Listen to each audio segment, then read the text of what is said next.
Hello दोस्तों, चलिए आज जानते हैं क्या वायरस के संक्रमण से कैंसर हो सकता है। वायरस के कारण कई प्रकार के कैंसर हो सकते हैं।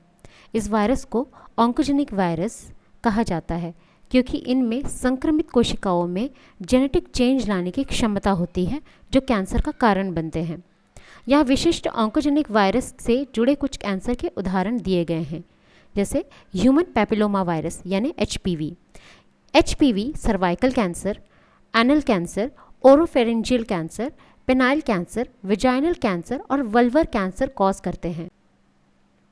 हेपेटाइटिस बी और सी वायरस, ये हेपेटोसेलुलर कार्सिनोमा, जिसे आम भाषा में लीवर कैंसर के नाम से भी जानते हैं, कॉज कर सकते हैं। एप्स्टीन बार वायरस यानी EBV, ये बर्किट्स लिम्फोमा, नेसोफेरेंजियल कार्सिनोमा, हॉजकिन्स लिम्फोमा और कुछ तरह के स्टमक कैंसर कॉज कर सकते हैं। Human T cell lymphotrophic virus type 1 यानी HTLV1, ये human T cell lymphotropic virus type 1 adult T cell leukaemia या लिम्फोमा कॉज कर सकते हैं। Kaposi sarcoma associated herpes virus और human herpes virus 8 Kaposi sarcoma और कुछ तरीके के प्राइमरी इफ्यूजन लिम्फोमा कॉज कर सकते हैं। प्रिवेंशन, वायरल कैंसर की रोकथाम में मुख्य रूप से कुछ प्रकार के कैंसर से जुड़े माने जाने वाले ऑन्कोजेनिक वायरस के संक्रमण के जोखिम को कम करना शामिल है। वायरल कैंसर को रोकने के लिए यहाँ कुछ मुख्य रणनीतियाँ दी गई हैं। HPV वैक्सीन यानी ह्यूमन पैपिलोमा वायरस के अगेंस्ट वैक्सीन, ये वैक्सीन HPV से संबंधित कैंसर को रोकने में अत्यधिक प्रभावी है, जिसमें cervical, anal, oropharyngeal, penile, vagina और वल्वर कैंसर शामिल है। ये टीका आमतौर पर किशोरों और युवा के लिए रिकमेंडेड है। हेपेटाइटिस बी वैक्सीन, ये वैक्सीन हेपेटाइटिस बी वायरस संक्रमण को रोक सकता है, जो हेपेटोसेलुलर कार्सिनोमा यानी लीवर कैंसर के लिए एक प्रमुख जोखिम कारक है।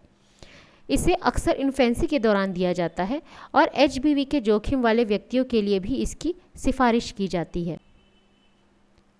सुरक्षित यौन व्यवहार यानी सेफ सेक्सुअल प्रैक्टिसेस, सुरक्षित यौन संबंध जैसे कॉन्डम का उपयोग करना और यौन साझेदारियों को सीमित करना ह्यूमन पैपिलोमा वायरस और HIV सहित यौन संचारित वायरस के जोखिम को कम कर सकता है। जोखिम भरे व्यवहार से बचना, अवॉइडिंग रिस्किंग बिहेवियर, सुइयों का साझा करने और HIV और हेपेटाइटिस C संचरण से जुड़े उच्च जोखिम वाले व्यवहार में शामिल होने से बचें, जिससे विभिन्न प्रकार के कैंसर हो सकते हैं। नियमित जांच और परीक्षण करवाएं। HPV यानी human papilloma virus, hepatitis B और हेपेटाइटिस C जैसे संक्रमणों के लिए नियमित जांच और परीक्षण से इन वायरस का जल्दी पता लगाने और संबंधित कैंसर के खतरे को मैनेज करने में मदद मिल सकती है। उदाहरण के लिए नियमित पैप स्मीयर HPV से होने वाले सर्विक्स की असामान्यताओं का पता लगाया जा सकता है। यह ध्यान रखना महत्वपूर्ण है कि इन वायरस से संक्रमित हर व्यक्ति को कैंसर नहीं होता। ज़्यादातर मामलों में कैंसर का विकास कई फैक्टर्स जैसे कि होस्ट जेनेटिक्स और इन्वायरमेंटल फैक्टर्स के बीच एक इंटरैक्शन का परिणाम होता है। ह्यूमन पैपिलोमा वायरस और हेपेटाइटिस B जैसे कुछ ऑन्कोजेनिक वायरस के खिलाफ वैक्सीनेशन वायरस से संबंधित कैंसर को रोकने का एक प्रभावी तरीका है। इसके अतिरिक्त रेगुलर एग्जामिनेशन और अर्ली डिटेक्शन से इन वायरस के संक्रमित व्यक्तियों में इन कैंसर के विकास के जोखिम को प्रबंधित करने में मदद मिल सकती है। आई होप आपको ये लेक्चर समझ में आया होगा। धन्यवाद।